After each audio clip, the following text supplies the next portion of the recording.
Let's go.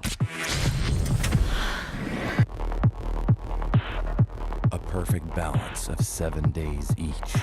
The one and only thing not to forget. You are one. The Substance. This movie was bananas. It's very stylized. Female filmmaker. I don't know her name. Never seen any of her other stuff. I think she's a French filmmaker. Freaking fantastic. The movie is very over the top. Especially like not in subject matter, but in how it tells the story of that subject matter. Like everyone is kind of heightened, but what grounds it is Demi Moore's performance. She really gives the movie a grounding. And Margaret Qualley is also, they are both, the performances in this movie are bonkers. They are bananas.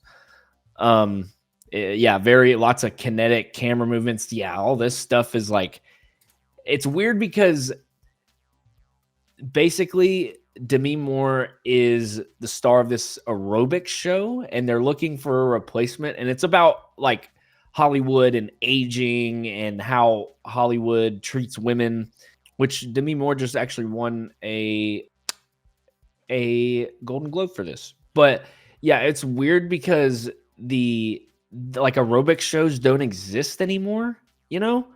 Like they're not a thing.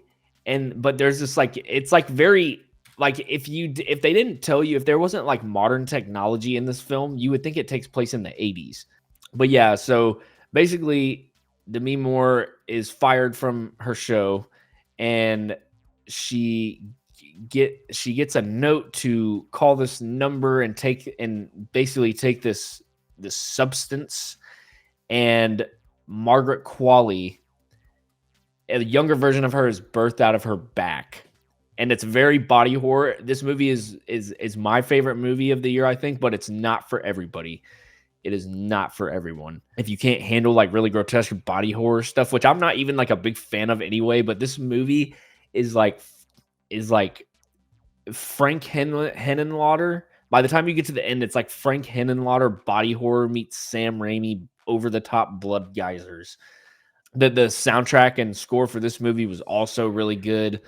But yeah, and then there's rules with the substance itself where it's supposed to be like you have to switch back and forth every 7 days between the bodies, and they get this little kit where you can feed the one that's unconscious.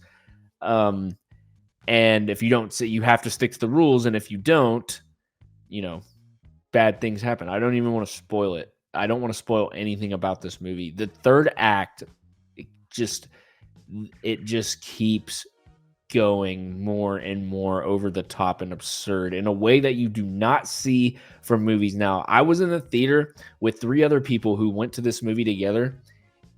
And when the film ended, when the credits started rolling, they were like, "Oh, that was so good. They just didn't know how to end it." And I was like, do you really think that the filmmakers went that over the top and that absurd because they were like, "Oh, we don't know how to end this movie. I guess we'll just do this"? No. Very intentional. And I can understand if the third act is not for you, but as someone who has grown so tired of movies that just play it safe with studio note endings, everything's happy, this movie goes in territories I'm sure most people from my generation are not used to seeing. It is a very good film. And the performances are great. Dennis Quaid is awesome in this movie. He's so chummy and over the top. He looks like he's having a great time. And yeah, like the aerobics show, there's like so much close-up shots of Margaret Qualley and her ass and her crotch, and it's like hyper sexualized, and it's very obviously intentional.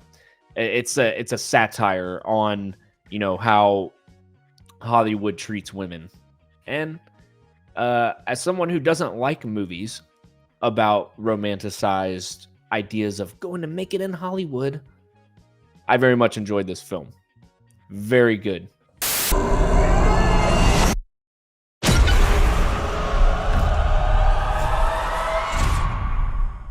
What a motion picture. Nosferatu. Written and directed by Robert Eggers, also one of the best filmmakers working today. The Lighthouse is one of my favorite movies ever. And this is in terms of Eggers' filmography, this is a very close second to me for The Lighthouse. The Lighthouse is still my favorite. If I were to rank Eggers' movies, I would go The Lighthouse, Nosferatu, The Witch, The Northman. And they're all very different, but you can tell that, filmmaker with a particular vision is behind them. But yeah, this movie, for those of you who don't know, Nosferatu is the German Expressionism era version of Dracula. It's the same exact story, same exact love story.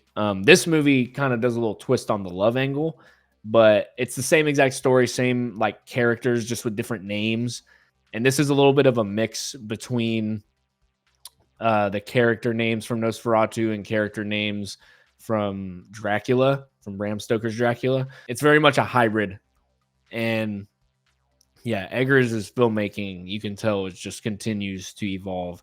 His camera work is continuing to evolve. The performances in this movie, top notch. And I would call the actors in this movie, I would go beyond calling them actors and I would call them artists, which made Lily Rose Depp's performance all the more amazing. She completely stole the show in a movie with Willem Dafoe, or as I like to call him, Willem the Goat, Nicholas Hoult, Emma Corrin, who was in Deadpool and Wolverine this past year. She played Charles Xavier's sister, Cassandra Nova. That one guy from Mission Impossible 5, he's a very good actor. Aaron Taylor Johnson. So yeah, like Lily Rose Depp, her emotional and physical performance is off the chain. And I hate seeing all these people talking about Lily Rose Depp's performance, or not talking about her performance, but videos of her when she's like having like very serious and scary possession episodes. And people are like, oh yeah, Bill Skarsgård too. What am I talking about? And people were like memeing on it. And I'm like, dude, can you just guys like take a movie seriously, please? It's really annoying. I'm a very big fan of the German Expressionism films of the 20s and 30s. One of my favorite movies ever is a little silent movie you may have heard of called The Cabinet of Dr. Caligari. I had to watch that in film school, and when I watched it, immediately bought the DVD. Yeah, I'm also a fan of the original Nosferatu. You know, if you're into filmmaking, if you're into vampires at all, this is a very good movie. It's between this and The Substance. They're so different and like such a stark contrast between them that it's hard to say. One thing I do wish Eggers would have done a little more is pushed the German Expressionism stuff really hard, and he doesn't really do that until the third act. Like when you see Nosferatu's hand coming over the city, and then the end, he's very much paralleling shots from the original Nosferatu, going through the house and the shadows and stuff. I love that German Expressionism style, and I was expecting him to push it to its limits in this, and he didn't. Also, some of the best jump scares that I like, ones that genuinely got me. Oh yeah, this shot right here. This is awesome. Like when his hand is coming over the whole city. It's very much visually telling you about the plague that he's bringing to this town. Yeah, I've seen some people say that Willem Dafoe's performance is really over the top. I don't get that at all. Willem Dafoe just is engaged. That's all I would say. One thing I like about Robert Eggers too is that he's a history nerd. So he said many times that he has no interest in making a movie that takes place in modern day. And I like that. It gives, films that come out these days a little more variety. You got, like I said, this is a great year for independent movies. You got Nosferatu, Robert Eggers, Nora, Sean Baker. Snack Shack was really good. The Heretic, The Substance. Just a great all-around year for independent cinema. Um, yeah, and Bill Skarsgård was enigmatic in this movie. They gave Nosferatu a mustache. I know people were memeing on that, and I didn't mind it. I didn't think it was. I didn't find anything in this movie to laugh at. All you those laughing at all these serious movies, you can't take a movie seriously. Just be immersed.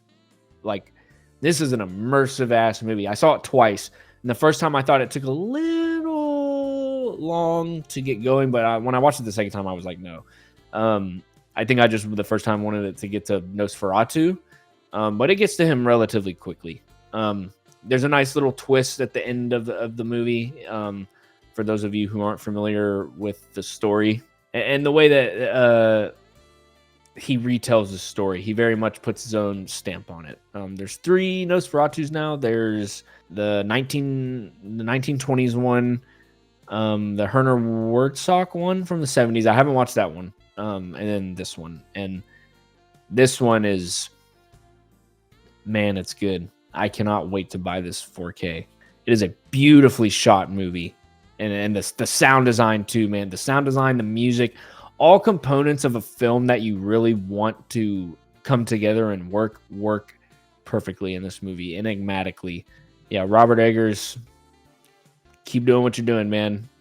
There's and one thing I like too, one thing I appreciate, this movie's doing very well financially. The Northman had like a $90 million budget and was a huge bomb. This was also a little passion project of his. I think it was the second movie he wanted to make after The Witch, but wasn't able to get it financed or the rights tangled up or something, even though I think Nosferatu is like a public domain movie, but for whatever reason, he couldn't get it made, and I think it was worth the wait. Keep doing what you're doing, Robert. Very much appreciate you.